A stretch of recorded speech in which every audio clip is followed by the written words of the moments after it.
with your personality to channel you in ways that are worthy of God. And your personality then, if you want to change, you have to do the changing. You can't, well, ladies, you've known for years, haven't you? And men, you've known for years as well. You can't change your spouse. It's like the old thing of how many psychiatrists does it take to change a light bulb? None. The light bulb has to want to change itself. Your husband is not going to change just simply because you want them to change. Your wife is not going to change simply because you want them to change. They are going to change because of what God does within your relationship, and that is called love. And when you know that your husband loves you or your wife loves you, you will want to change so that their potential may be complete and that they may reach their place in this life in God's world. The question we ask among ourselves is the same question that they asked Jesus, is where do you live? And that's a question that in our subjectivity we know how to relate. I live in New Bern, I live in Newport News, I live in Canada, but Jesus answers it differently. Jesus says, come and see.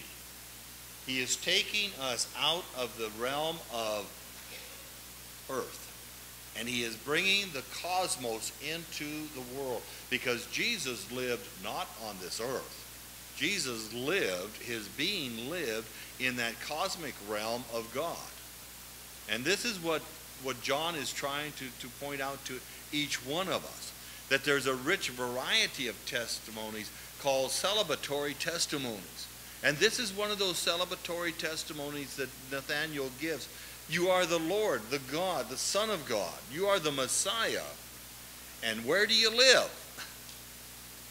You know, he got it, but he doesn't have it. And John is trying to tell us that we're human.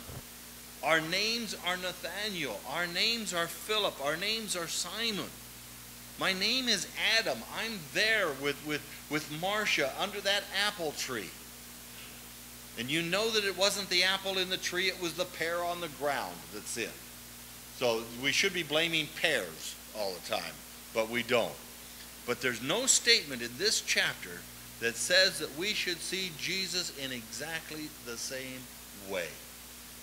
And a very wise man once said that when we begin to put as norm the way that we see and eliminate all other testimony as opposed to our norm, then we will eliminate truth.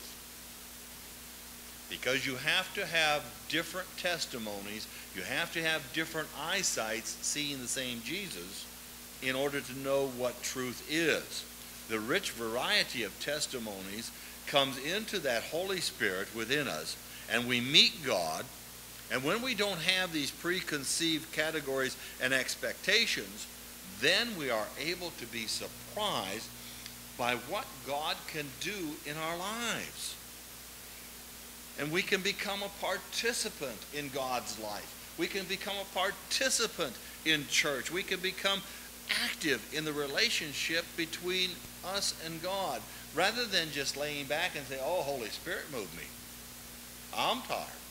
God, you got to get a crane over here. Lift me up and keep me going. Footprints in the sand. I just saw one set of footprints, and I know they're mine, God. Where are yours? When we accept God within us, we're able to move and to have our own being with God, because he is the one who moves us. And in the community, the totality of witnesses testify to the boundlessness of God's grace in Jesus Christ. And so we are invited to hear a variety of music. We're invited to hear a variety of speech. We're invited to hear and to see a variety of dress. I mean, it used to be that all men would have to be in a suit and tie, and all women would have to be in a dress or a skirt and a blouse with a blazer. And if you didn't have that, you didn't go to church. It's changed. We're able to accept and to appreciate a variety of dress. We're able to appreciate a variety of writings. We're able to appreciate a variety of ideas. And to know that as we work together, that those ideas will come together and will merge in one great message. And that is that we love God and God loves us. Each of us, equally. And so the question of Nathanael is that question of where the seeker meets the sought. And life begins in that statement, I believe in Jesus, the Christ, the Son of the living God. Thus, our identity is not rooted and grounded in our family. Our identity is then rooted and grounded in Jesus Christ. This is not the way the world expects it to be, but this is the way that God surprises the faithful. This is the way that God overwhelms us at times by the awesomeness of his love. Because despite, or maybe in spite of our sins, this God loves us and provides the way of forgiveness in this Jesus Christ. And it takes power to see. And power is what God has provided to each of us within our own personalities to give witness in a variety of explanation points. And yet each of us joins together in a community of God. Because the total is more than the sum of its parts. And so thus Broad Street Christian Church is much, much, much more than the sum of its parts. And yet you come together to be the church of God. Let us pray. Lord, we ask for your blessings in this.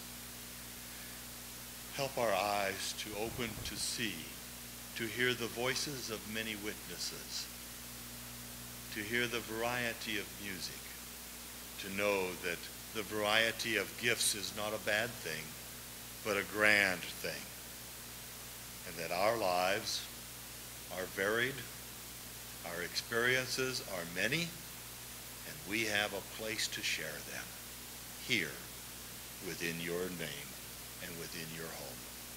Grant us your blessings in Christ's holy name.